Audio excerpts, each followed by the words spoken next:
Hey guys, Deepo here, welcome back to the channel, and today we'll be showcasing a legendary very hard difficulty battle against Clan Rictus here. So it's giving us Pyrrhic victory. We're going to lose most of our army. However, in this particular instance, all the stars have aligned, and we'll showcase just how devastating Gyrobombers can be. On top of that, Thorgrim here has the Master Rune of Spite as well. So right away we can see both of the reinforcing armies will be coming up from the north, and it provides us with a bottleneck situation here.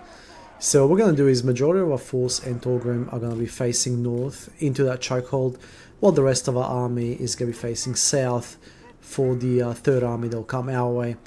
Now watch what happens here.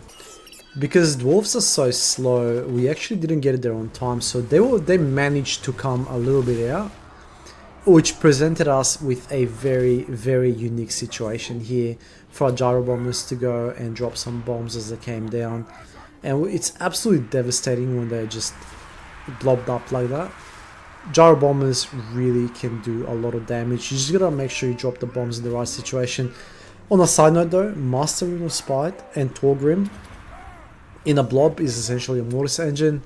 Also very good. So instead of getting a Pyrrhic victory here, we pretty much got away scot-free, right? So here's what happens. We are going to blob them up even nicer here, and then we're going to drop the Zufbar cannon on them, and now we're just going to wait for them to become even more dense, and then we're going to go and drop some more bombs on them.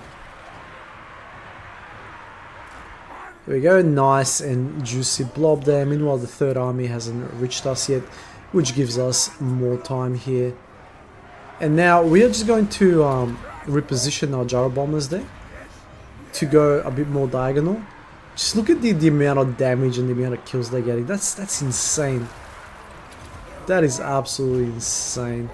Crazy damage. If you use bombers in the right situations, they are absolutely lethal, man. And you get a melee game as well. So I would really recommend you have at least one of your armies, because as dwarves you're very slow and you can use them to harass catapults and whatnot. They managed to get one shot off, but then the blob became even juicier. So even though we are out of bombs at this point, the Master Rune of Spite is going to do all the heavy lifting for us. We're going to get these guys right at the end, and we're just going to pound from behind to get some extra collateral damage from the ammo. And we're going to be using our Master Engineer to pretty much restock our ammo as well. Meanwhile, we're going to make sure we don't get flanked from behind, so the archers there are going to be doing most of the heavy lifting. Another good engineer ability there. It's about to drop down and it's going to just carve a path right there through the scale. It's so satisfying. I love it when the plan comes together.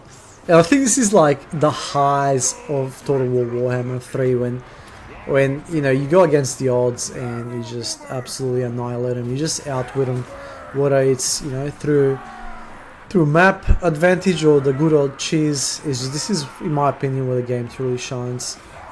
So in the interest of time, we're just gonna fast forward this here, but by now you get the idea. Thorgrim is just gonna absolutely melt all of them slowly but surely, and the army at the back never really stood a chance. We just had to keep them at bay so they're not annoying us.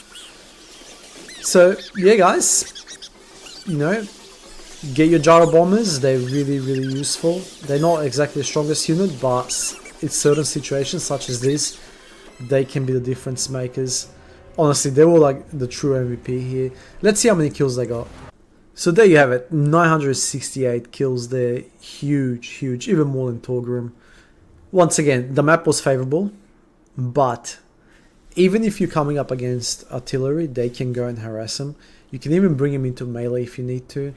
And playing as a dwarves, being as slow as you are, that's your biggest weakness. And those gyrocopters early game can just plug that gap. So highly recommend, especially after the update. I feel like they're absolute game changers. So we pretty much escaped Pyrrhic victory, and now I just got scot-free. I'm gonna move down here, get rid of the two armies, and pretty much essentially wipe out Clan Rictus. Anyways guys, thank you for watching. I do appreciate your time, and if you like that content, please subscribe for more, and I hope to catch you next video. Peace.